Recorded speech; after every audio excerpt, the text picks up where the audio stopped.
thank you also, Ashwin, for that lead-in into this panel. You are part of this panel, so certainly those remarks helped in terms of leading in. Once again, to go back again to the panelist, what I'd like to do is, Ashwin, as all of you all have just heard and know, is the Chief Operations Controller of Reliance Retail, an organization which is certainly going places in the last few years. You can see the tremendous growth that you can see Reliance being a part of several stories and Reliance Retail being a part of several transformations in the Indian retail industry.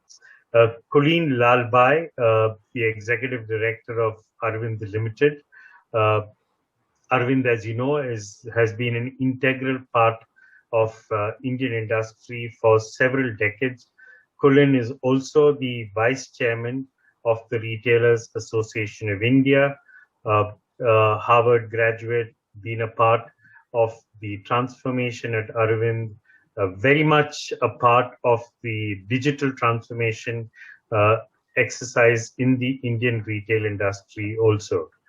Peter Betzel, who's the CEO and the Chief Sustainability Officer of IKEA India. We had Mr. Jayesh Ranjan talk about IKEA and their presence in India and the first store in Hyderabad and the extensive market scoping exercise that they had done prior to entering into India and into Hyderabad as the first location. So Peter, welcome also to this particular panel. Ramanathan Hariharan, who is the Group Director and Board Member of the Landmark Group. Ram has been an old hand at Landmark, an old friend of mine, has been focusing on India for now, I think more than almost 30 years. I think Ram's been focusing on India prior to even setting up the Landmark Group's operation with the lifestyle store, and then post that with the Spar hypermarket chain and several of the other ventures that they have in India. Venu, a dear friend of mine from Marks and Spencer, initially part of MSI, which was the sourcing organization. Post that was the managing director of the Marks and Spencer Reliance joint venture, and then went on to head the Trent business before moving into Shoppers Stop more recently, I think about 3 or 4 months back. So thank you. It's good to have all of you all together. Ashwin, I've also been part of Reliance Retail, so I understand several of the stories that you have shared over the last few months and years that Reliance has been in the business. So what I'd like to do is to lead on from what Ashwin talked about, which is the subject, which is about agile leadership, doing it right for survival, revival, and success. And I think when we begin to think about all of these things, we realize that leadership is one part of it, and it seems to imply that each one of us have to be agile as leaders. But just being agile as a leader is a pointless exercise, because you also have to then figure out how to build agile organizations.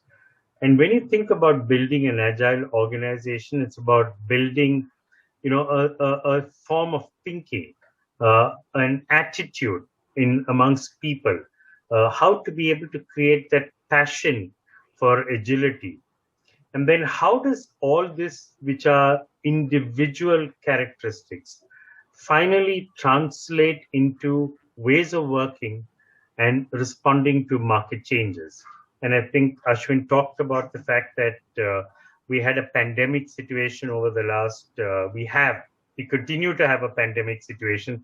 Let me not dismiss this as saying it's a thing of the past, but it's currently a present continuous phenomenon. We had the pandemic starting from March last year, and that pitchforked us into new ways of thinking and into new ways of doing things, which are very different from what we used to be doing in the past. And I think the test of agility came along then. I'm also on the board of a technology company, and two of the common words that I always hear there is about agile and sprints. And initially, when I got onto the board, I was very curious to understand what exactly do you mean by agile and sprints. And one of the things that they mentioned to me very clearly was that if you look at a task and if you look at a task being done over a long period of time, think of it like a marathon. But if you think of it like a marathon, it will never happen. So you have to think of it as small bits, which then added together will end up being a marathon. So that is the reason why we think of it in the form of what we call as sprints. So it's easy for somebody to be able to pace themselves fast in a sprint, but it's very difficult to pace themselves fast in a marathon. So they said that we actually break down a large task into smaller tasks and think of as a sprint. Second part of it is in terms of agile. When we think of a transformation exercise, the transformation exercise can be a long exercise. So how do we actually see success? Do we see success and wait for 2 years for the whole exercise to end? Or do we break down this entire transformation into smaller pieces and taste success at the end of these short periods of time? So agile and sprint in the IT industry or in the technology industry is very different from the way we think of agile, is very similar rather in the way we think of agile even in our own lives. So when we think of agile leadership, several things come to our mind. And I think what we need to remember is that how does all of this actually make sense to us? One, I think when we look at agile, it's about, walking the talk, because you can't be talking about agile, but your leadership style does not seem to symbolize it. So one is about making sure that we actually walk the talk. The second is to be able to think of it from the quality of the thinking that we employ, that we bring to every task. And I think whenever we look at outcomes and if we can define outcomes in very clear terms, that will certainly help us to be able to think about agile in terms of leadership and also in building organizations. The third is that, when you come to think about it, people actually are currently living and working in a decentralized environment. We all know that people had to work from home because of the regulations. And that led for a lot of us to be able to suddenly, imagine a workplace which was devoid of people. Yet, on the other hand, you're leading organizations where we have people working for us, but not in the workplace, but working from their homes. So suddenly we began to, imagine a decentralized workforce. And when we have people working from their homes, obviously they need a sense of purpose. We need to understand what is it that we are chasing? What is it that we are pursuing? What is the larger goal of the organization? And how do we ensure that we are aligned as employees to this larger goal of the organization? So there is another challenge which comes about when we think of a decentralized organization. Then the other aspect which is there is how do we ensure productivity is maintained? How do we ensure that in an organization which has, say, 20,000 people, 30,000 people, 40,000 people, that we know that every one of those people are actually playing their part. If it's in a store, we actually measure it from a store performance. But if it's in an office, then how do we ensure that every one of those people who are working, who are supposedly working in an office, but actually working out of their homes, are delivering to the larger purpose of the organization and in the same level of productivity that they were used to in an office? So there are several such challenges that we all face when we begin to think of the pandemic, when we begin to think of agile leadership. But let us not think that agile leadership and agile organizations are actually just a phenomenon of the pandemic situation. This has been there prior to the pandemic, will continue to be there as and when the pandemic, God knows when, will end. So we must think of it as just a way of working and a style. So what I'd like to do is to kind of pose a few questions to the panelists who are around and try to understand from them as to what exactly are the ways they would like to think about these issues when they think about agile leadership. A lot of us know that, maybe around the 15th of March, certainly after the 23rd of March last year, when the Prime Minister announced the lockdown, that our lives changed. Our working style changed, our work lives changed, our personal lives changed.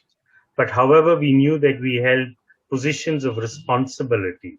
And when we hold positions of responsibility in an organization, the first and the most important thing that we need to do is actually about ensuring that business continuity happens.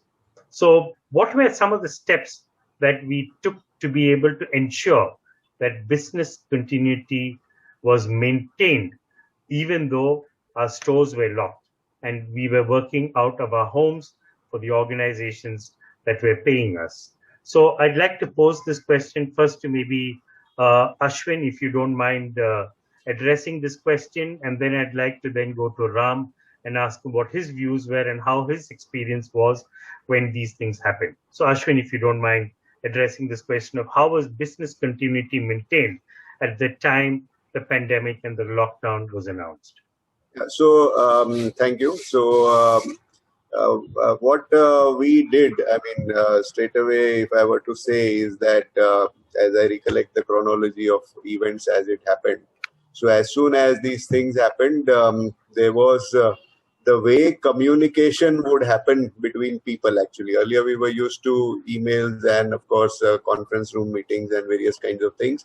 But the way communication would happen, so in the beginning it was Microsoft Teams, and of course later on we came in with our own GeoMeet platform actually. But Microsoft Teams, extremely useful platform in which everybody got connected and groups got formed, and we set in a lot of cadence meetings in terms of different parts of the business, how everybody would come together and ensure that as a group, each of the groups is very cohesive in terms of being able to figure out and be with each other rather than being a very scattered situation actually, what is what.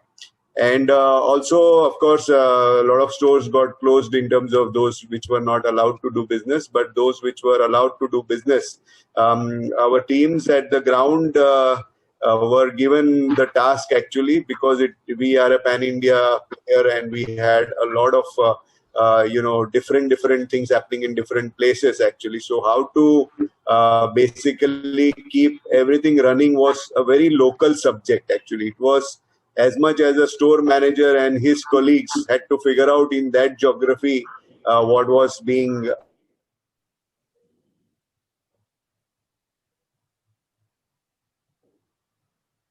thing, which different kinds of SOPs were to be made and given them. It was a first instance of delegation and leadership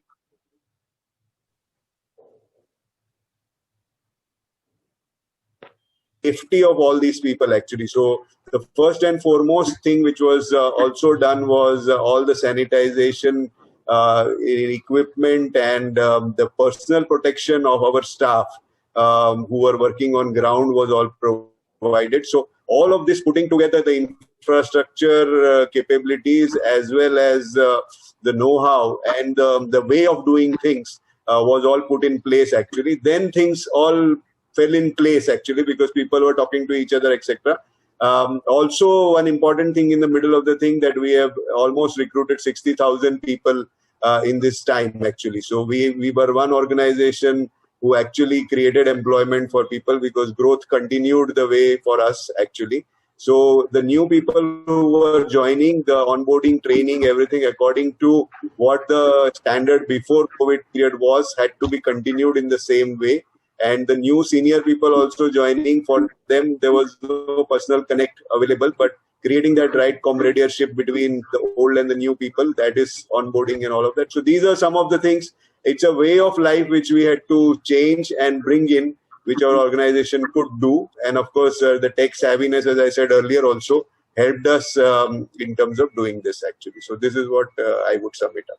Thank you. Thanks, Ashwin. And that's a good understanding of how you managed to transform or transition your business from a physical to a digital mode, from a work from office to a work from home mode, and to manage decentralized organizations as we went along without letting you affect the pace at which you were growing, where, the fact that you're employing 60,000 people in the last year, I think is, a huge testament to the fact that you never let the lockdown or the challenges after that affect you. So Ram, you run businesses both outside of India as well as India, and for you, obviously, it was not just about the challenges that you faced in India, but also the challenges that you were facing outside in the various markets. So whether it's the GCC or outside of the GCC, the challenges that you all faced with varying conditions in different countries. So how did you manage this entire business continuity process, as in when the lockdowns were happening at different points of time in the different markets that you manage? Yeah, I think happy to be part of this panel, Bijou. I mean, good that we are connecting after a long time. I think the first and foremost was, of course, taking stock of the situation, right? I mean, that's the most important thing, to try and visualize what we are getting into, and and how do we manage, all these aspects in a manner that we stay connected with our people, with our customers, and with other stakeholders like our, the vendors, the suppliers, right? Because everybody has a stake, in what we are trying to do. See, the first and foremost thing that we could do was, build a robust, business continuity team, because this is something which we thought is very, very important. Because, and this business continuity team sometimes has to be in different markets. It's either the regions or the territory that we operate, and a good amount of communication and connect that's happening between the central team and the regional team, and the sometime right down to the area team, or the micro teams. What it brought in the way of working is a better understanding of how the situation on the ground is and what needs to be done, right? And how do we make sure that we comply with the laws of the country or the laws of that particular state or the region, and how do we make sure that the people there, their health and safety and the hygiene is taken care of, both from the customers as well as from the employees' point of view. And also to be able to understand, how do we plan for, the goods movement, how does the warehouse work, how does the, how do we get back to our vendors and do the replanning with our vendors in terms of, the supply of merchandise, and if something is in process, how do we, try and see that, we sort of pivot them, to things that we feel would get critical in our stores. And because the business was changing at a pace that we needed to react every time with every new inputs, right? And then try and see how do we mitigate, I mean, one is mitigation in a way, we try to manage our, or reduce our wastages and manage our cost in a manner that, we can try and tide over this difficult situation. And at the same time, also being able to plan and predict for new things to come, so that we can then pivot our supply chain, pivot our production to things that we feel would be greater in demand and would needed to be serviced in a better way. But the biggest uplift in the capabilities and the ability to service our stores or the ability to service our customers came actually from the warehouse. The ability to digitize the warehouse, the ability to do the micro fulfillment from the warehouse, even for peak in our online sales, the ability to make our front end staff not only becoming digital savvy, but also being able to go out instead of just waiting for the customers to come there, to go out and connect with the customers. It's a big change for the frontline staff, because previously we used to say that you serve your customers when they come in. Now it's about serving a customer who is not walking in regularly and then trying to go out and reach out to the customer and then show them the different aspects of the store, not only in terms of newness, which is flowing into the store, but also to be able to predict and understand what the needs of the customers are and how does he, because he gets a very short window of time, and within a short window of time, he needs to engage with the customer. And if you don't engage the customer in about 10 minutes or 15 minutes, I don't think the customer will have any greater interest in understanding, how any of those needs that the customer might have could get fulfilled by the stores. So in a way, it's a new skill, in terms of where the people on the front end staffs had to, sort of quickly, scale themselves up and to be able to connect and engage with a customer who is not in the store, but give them a good sense and a good feel of what the store is and and how they could still keep shopping in the store even though they're not physically there in the store. And similarly in the warehouse, suddenly when all the stores were shut, I think the online sales were the only savior for us, right? And at that time, the job of the warehouse suddenly changed because they're 80% of the time or 90% of the time, they are quite busy packing for the stores. And then suddenly now, 100% of the time they have to get busy, just packing for the customers. So whatever staff that we could work with, keeping the hygiene in place and keeping the social distance in place, we had to retrain them to be able to do the order fulfillment at the micro levels, right? And also to be able to gear themselves up for a situation where the online sales would just multiply, right? Manyfold. Right. So it's about reorienting the warehouse, training the warehouse, creating newer systems, newer areas of fulfillment, capabilities in the warehouse. And at the same time, trying to get our stores in the front, being able to connect with the customer who is not coming inside the store. And then added to that is all the work that we had to do on the inventory side and on the planning side. And so these are some of the firefighting that we needed to do for about 2 to 3 months to be able to shape ourselves up, in a manner that when things do open up, that, we are better geared, right? And we are better positioned to be able to take, the opportunities and then, service the market. So I would say that this is, nothing was really we were not so intelligent to plan all this. In a way, we just had to take them on board as it comes. And but I would say that 2-3 things really help the group. One is, since we talk about agile organizations, they are not made overnight, right? Agile organizations are not made overnight. It's a way of life. It's the culture that the organizations need to have to be able to react and then adopt themselves and be able to sort of deliver finally to the consumer. So from that angle, I would say that the most important thing that worked for Landmark Group is the inbuilt agility in the organization. That really helped, because we have been used to building businesses and we have been used to building new concepts, and then take them not only as a project, but also in terms of how do you bring the sense of culture, which, just pervades and then cuts across the different brands and different, territories and places, the stores that we operate in. So from that angle, the agility in the organization really helped. To simply put, it's about building that sense of urgency in everything that we act and do, right? And so that came naturally.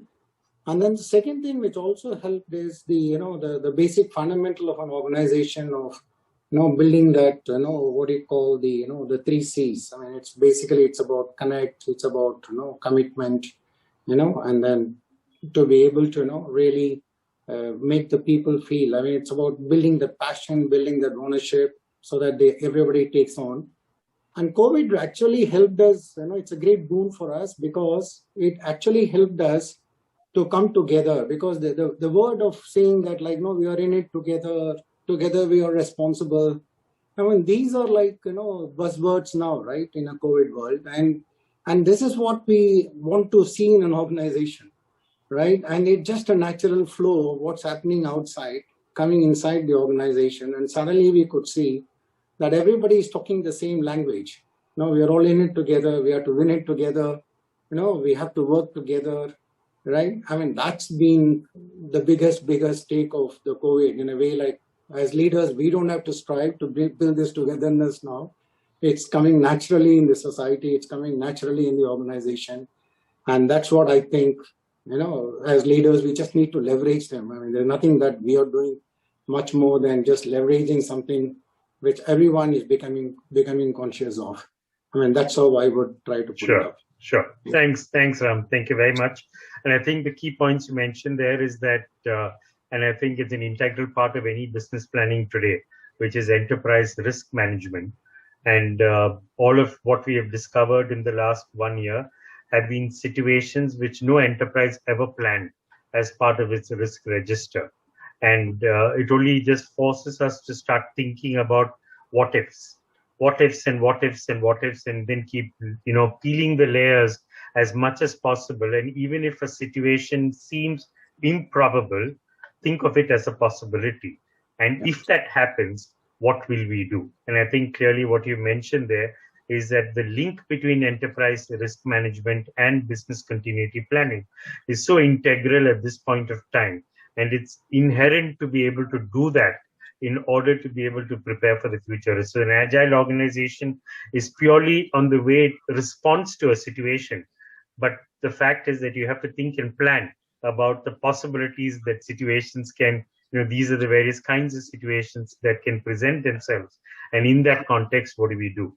I like the other thing that you also mentioned about the alignment that situations such as these are able to create amongst the employees within the organization, because suddenly you find that silos get broken. And I like to actually take that point to Kulin also, Kulin and Peter, about this whole thing about how digital technologies and transformations have occurred in organizations as a result of the need to move from a static to a more agile organizations, and how the pandemic has probably accelerated the change in the pace of adoption of these digital transformations. And, Colleen, digital has been your, almost like your blood as far as you're concerned, because you're a strong believer in it. And you made it into a business also, in addition to also strongly believing in it. So it would be great if you could just start that whole process of how you've used digital technologies to be able to transform the way you run your business over the last 1 year, and how it's also embedded more deeply. And after that, Peter, if you could also shed some light in the same. Thanks, Bijou. It's wonderful to be a part of this eminent forum here. My mental model around digitization and disruption comes from one of my professors, Clay Christensen, who's written about innovator's dilemma. And it's a very simple model. The model says that companies are not able to usually do disruptive things, because disruption is a very unique process where the skills, the people, and the processes to succeed in something that at first is inferior to the current model are very different. And big companies don't focus on them because those models are typically either not profitable or have a lower profitability. So you tend not to build those systems and people in your companies. And then what happens is that they evolve so quickly that overnight they become forces to reckon with, and they become so strong that they end up disrupting your existing model. So I think when you apply that sort of thinking to any existing business, I think rather than thinking of it as a channel, you have to abstract it out and think of it as people, processes, and systems. And that's kind of the way we had approached digital, which is to say that if we really want to make a difference, we have to be bold enough to say we need to do things differently. Different sort of people will be required to do it. And the company will have to create an ecosystem for those people, systems, and processes to thrive. So we tried to do that over the last 6-7 years. That has been our transformation journey. It meant getting the 23, 24-year-old youngsters, the coders from the world, to come in and use an old world company and use that ecosystem to innovate, with the lens of saying that, large companies have one huge advantage, that they have large platforms which are already existing. They have huge customer bases that they already have. And if you can think customer first and build new digital journeys, then, if you bring the scale of an existing large company with the boldness and the sprint way of thinking, as you are saying, of a startup, you end up having, the best of both worlds. It's a very difficult process, but you keep at it. And we started our journey with very simple ambition, that we wanted one inventory and one customer. A very simple two things. One inventory means all your store inventory should be live across all all channels and touch forms. And one consumer means you have to look at a customer online, offline seamlessly. They sound simple, very hard to do, as all of us know, and how to do it seamlessly for the consumer. And, we built kind of our own tech stack, because we realized that getting large enterprise technologies into large enterprises tends to be a very slow and very sequential process. So we decided to own parts of this whole tech stack ourselves. We built our own engineering base. We went with a sprint process. We made things fast. What we came up with was an MVP, which means it was a minimum viable product. And as disruption goes, the product was not up to the mark. You had high cancellations. You couldn't connect the inventory the right way.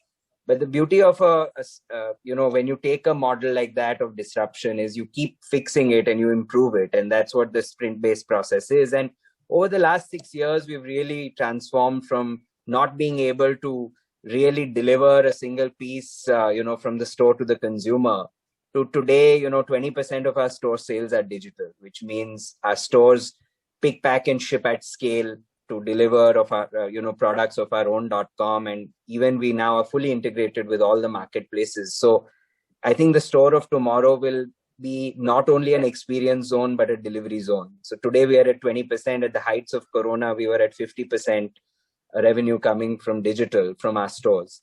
And I think it will keep moving. Beyond just commerce, I think the skill sets around digital marketing are very, very important. The future consumer is going to engage with brands largely in a virtual medium. And how do you do storytelling digitally is very different from hoardings and print ads and the like. So again, building all those muscles was important.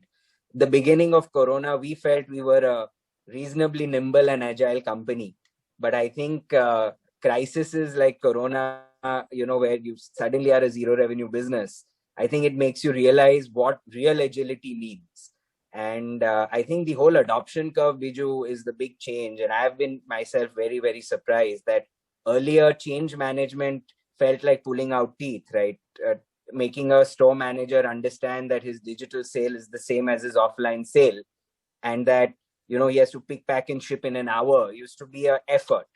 Today, our stores are competing on getting, orders to be delivered from their hubs. So, and it didn't require anything but necessity. So I think what big disruptions like Corona do is that it just speeds up change, right? I mean, I think it sped it up 4-5 years in our company. And because we were lucky enough to have made the investments over the last 5-6 years, I think this was the 1 year that it paid off and, allowed us to get through this crisis intact. But I think digital is a lot bigger than just commerce. It is a mindset. It is a talent pool. It is a new set of processes. And I think all retailers and brand houses need to have the readiness and boldness to disrupt themselves, because in the future, the consumer will want seamless engagement, both on the marketing and inventory side. And it's a lot of investments required to stay ahead of the game and to remain disruptive on this front. Thanks, Colleen. So what I could pick up from there is that digital is a new way of life, as far as is what you said. Peter, if you could just reflect both on IKEA's own experiences in India as well as outside of India, the 45 countries that you all are in, about how digital has actually helped you all to be able to transform the business processes and allow you to be able to contend with the challenges that the lockdown in the different countries that you are in forced on you, as well as keep the connect with the consumer and keep commerce going? Thank you, Bijou, for the invitation today and to be here. And I think I would like to express also my gratitude and my deep respect for the Retail Association and our colleagues during the last, let's say, 10, 11 months, how we have been connecting and how we have been moving things forward. I think it has been a really challenging time for all of us. And then maybe let's start me on a bit on, speaking on behalf of our brand and our IKEA and our people. I think the good thing is, first of all, we are starting from a vision, which means we would like to create a better everyday life for the many people. And we also have been accelerating a purpose. We are a purpose and value-driven people company. So we would like to have a positive impact in doing our business for people, for consumer, for society, for the environment, and for the planet. And I think that is a fantastic part to start on, to build on. And then if you're sitting in a pandemic, if you're sitting in that part, then the interest in people, the highest priority of people, and then watching out and looking on the concerns, what is changing from people's life, and the health, safety, well-being, people's life at home, and also how we interact towards each other, how do we connect to each other, that has become another dimension. So it was very easily to connect, to be a human being also as a leader, and to be a human and purpose-driven company in that way. So that has helped a lot to understand what do we need and what needs to be done. As one example, when we say health and well-being has been the most important for in the starting up when it comes to our consumers and our people. We have been closing our business before there has been a lockdown demanded, because we have been doing our own evaluation. So this has highest priority. How do we act and how do we walk the talk in that? And we have been supporting our people and even our customers in their life at home. So we have been offering well-being sessions. We have been offering mindful sessions. We have been offering upskilling, also towards a kind of a new point of view on what will be the business coming up in the new normal, we call it like that. So that has helped a lot also to say we have been connecting in a fantastic way. I say in the digital transformation, when we talk about digital, I think we all valued now a different, when we talk about people life at home, I think we all understood as a new dimension and a new need and a new understanding of what does it mean, the life at home for the many people. It's the most important place in the world. And now it has become, the life at home has become also, it has become the school, it has become the office, it has become the restaurant, it has become on the balcony, the point of view to the world. And we also saw there have been challenging in living, especially in India, on a small space together. So with our huge interest in people's life at home, not only from our coworker perspective, how do we support our coworkers in that difficult time, but also how do we support our consumers? How do we listen on the changes and demanding that part of that has helped us a lot in that part, but also then to contribute positive to people's life at home and also to society and environment. So with all the investments, what we have been doing there. Digital, I think that has been, I'm not talking digital as a purpose in itself. I think when we come about contributing to better everyday life and listen to people, to our co-workers, then is that what can the digital contribute to that? How can digital enable a better understanding for people's life at home? What is the impact on digital? How can it enable that in another meeting with our consumers? Then we also that the online part plays a big role. And so we have been, I think, quadruple our online sales while we're still sitting on limitation on visitation to our stores. On the other hand, also that opened opportunities for us to connect with our people, to connect with the consumer. So we are offering new services like we are planning for you. We are connecting to you. You can use your camera. We are helping you to planning you. We have personal shoppers online. We were introducing services like click and collect, the contactless click and collect. We were offering for our people mindfulness sessions. So that is the way we are connecting towards each other. We are offering, let's say, how do you hug digital? How do you meet that part? So using digital as an enabler for the I wouldn't call it transformation, for a new meeting with our consumers based on that kind of part. And then what is big part in our DNA, we talk about agile meeting that part. What is in our DNA is a kind of entrepreneurship of the many people. So I always call myself in my role, and that maybe became even for all leaders even more important in that way, is we should be chief idea enablers. So when we talk about entrepreneurship of the many people that we have in our organization, that means we are inviting ideas. We are inviting innovation of the people which are sitting close to the problem or close to the opportunity. And then we are measuring productivity not in what is the sales per hour, what is the KPI, and that way we are measuring in principle productivity on the amount of ideas coming in. And that goes along also with if you have ideas, then the new leadership is also dare to believe in something, dare to try it out, dare to work it out, dare to support, but also we are inviting mistakes as a fantastic gift for us, because if you allow mistakes, and then we know that we are innovative. Then we also know that we are gaining experience. We are gaining new ideas built on that. So to allow mistakes is something very essential if you would like to be innovative and you would like to give entrepreneurship to the many people. So I think we will say we are very optimistic in the point of view, because we saw the life at home, and we are in that business as a home furnishing retailer. We are in that business. Allows a lot of new demands and needs and dreams of the many people with thin wallets in their life at home. Also for our co-workers, new opportunities to meet the customer. That has been accelerating. Digital is supporting that in a good way. We are innovative to find the small and the big solutions in a great idea, moving ourselves forward. But then on the other hand, also, it's allowing us really to be human beings, also as a leader, to be human beings, close to our consumers, close to our people, close to really to be with the needs and the concerns and the dreams of the many people, including our co-workers. So that is very essential for us in that way. So we have a positive outlook to the future, and it's to be in the here and now and have the positive outlook for the future. I think it's take away the big plans. Long-term plans are sleeping pills. Let's call it like that. Be here in the here and now and have a positive outlook and use all what is happening, what you're listening to your coworkers, listening to the consumers, transform that to an opportunity, transform that for your business, be agile in using all the many ideas what you have in your organization, and be an idea enabler and allowing mistakes.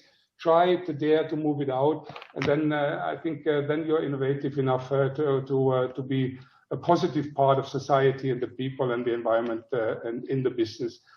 Doing good business is good business. So that is my point of view. Thank you, Peter. Very, very stirring, stimulating words that you used, and I think the key part of what you said was the fact that there is a purpose in business which we shouldn't forget. Digital is the enabler to help us to be able to achieve the purpose in business. And don't forget about the fact that your people are the primary purpose within your business, the people and the customers.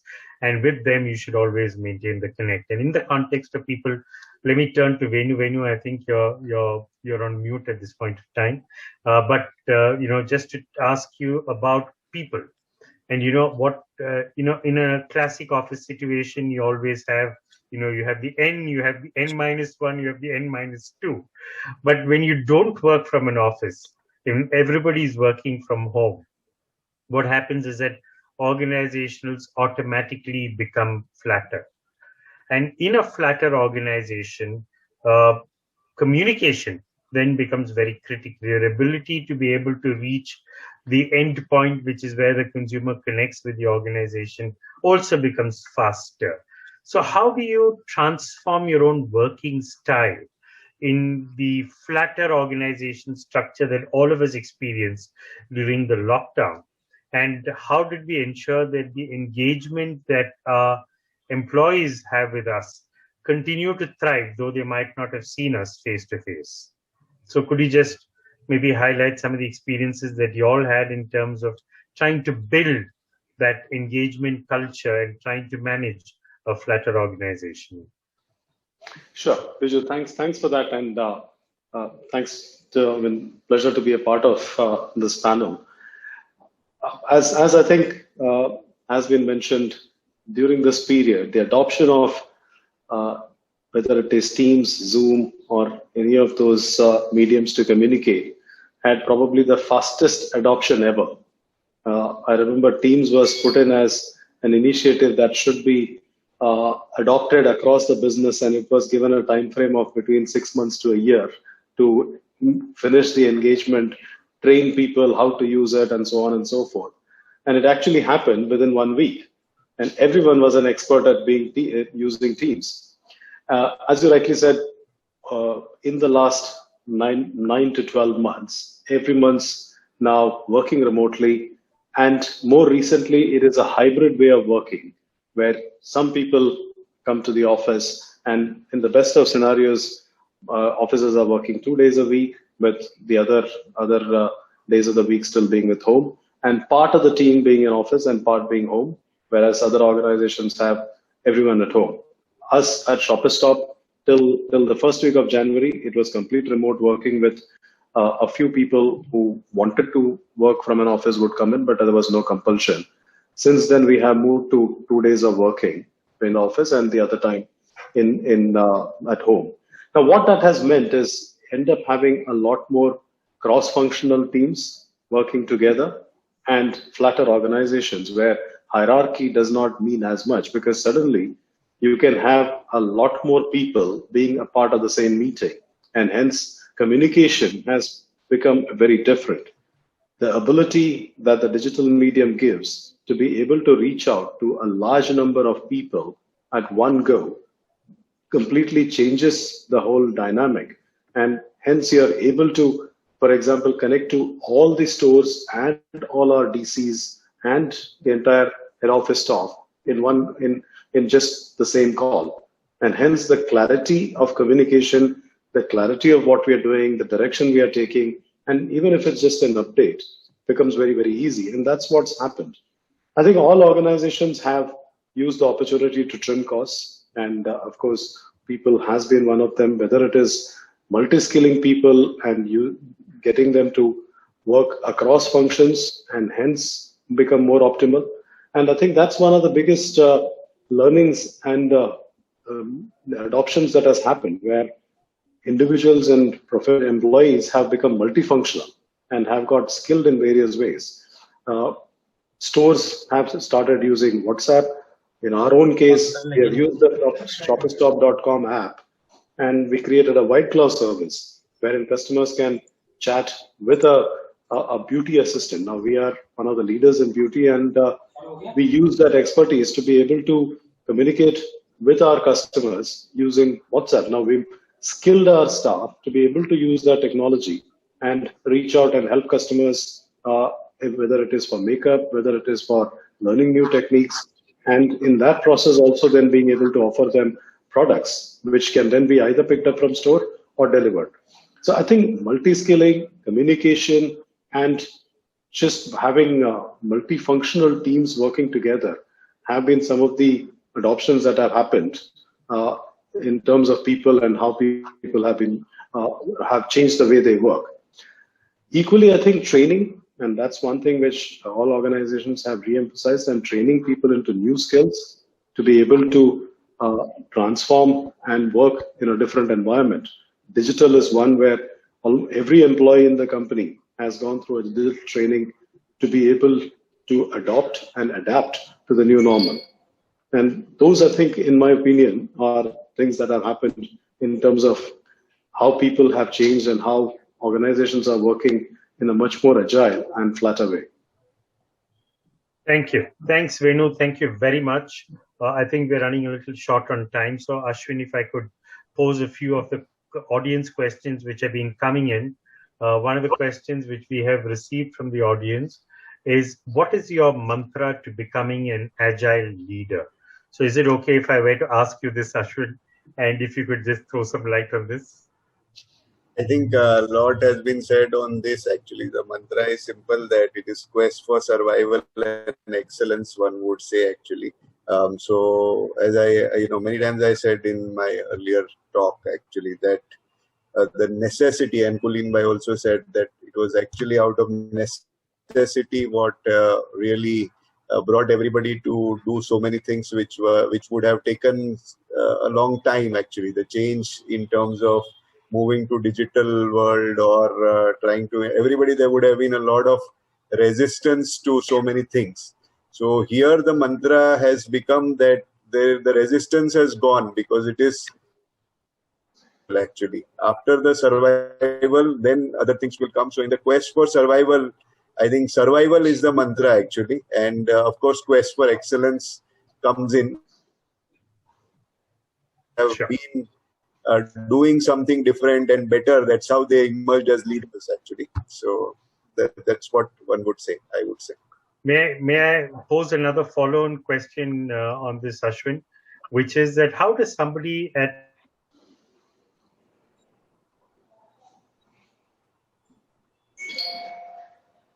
Sorry, I couldn't hear you.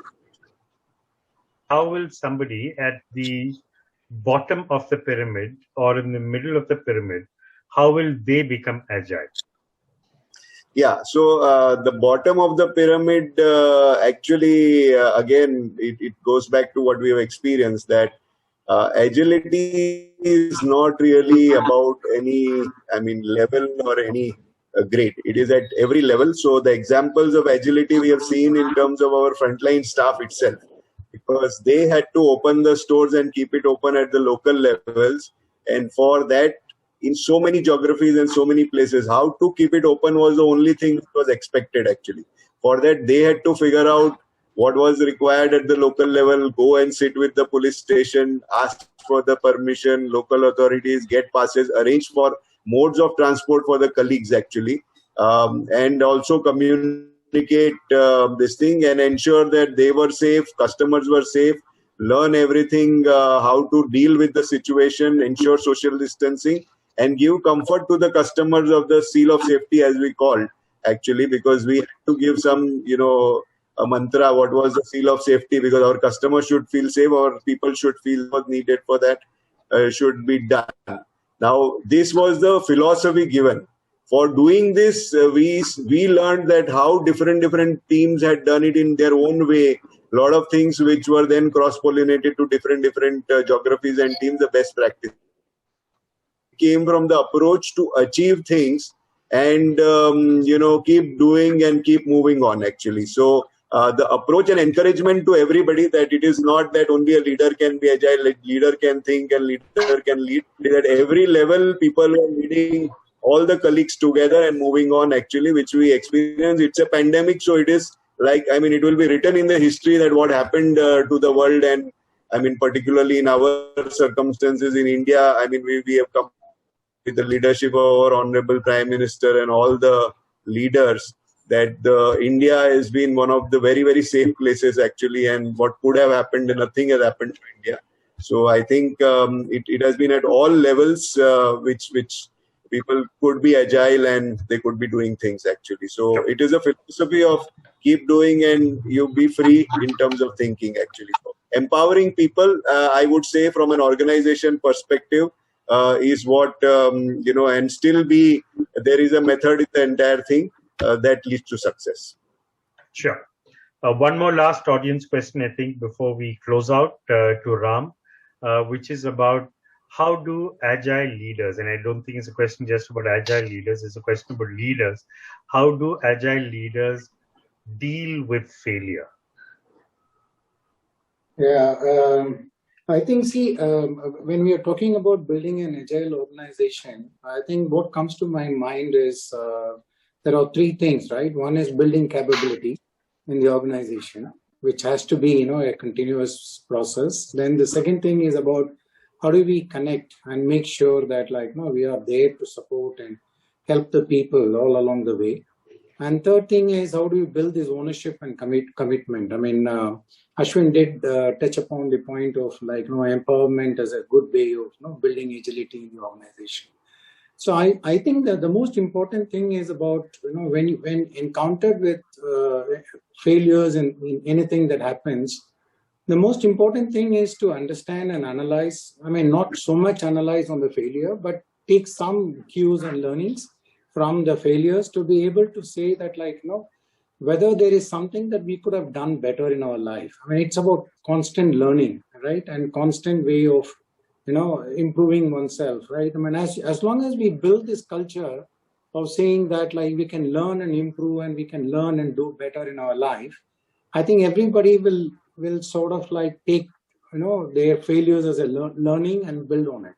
So I would say it's a culture about encouraging people to learn and do better every time, right? And recognize and reward people who are able to learn from their mistakes and then being able to come back and deliver something better because they've learned out of it. I think I would say that's the easiest and the best way is to say that please look out for people who have learned from their failures and then wanting to do better in their life. I mean, if that culture is built, I think all of us can get a very, very big mileage and very big advantage of our failures in the organization. Sure. Thank you, Ram. Thank you. We are already 3 minutes behind schedule. And I know that Praveen from Better Places already come on to the screen. Welcome, Praveen. Thank you very much, Ram. Thank you, Venu, Peter, Kulin, and Ashwin for being part of this panel discussion. Thank you for sharing your words of wisdom and for helping the audience listen to some of the insights that you've gathered over the course of both the pandemic as well as over your careers in terms of what makes you all better leaders, what's brought you to where you are today, and how do you see the future ahead of you. So thank you very much for sharing all of this, and over to you, Bhumika, for the next session. Thank you.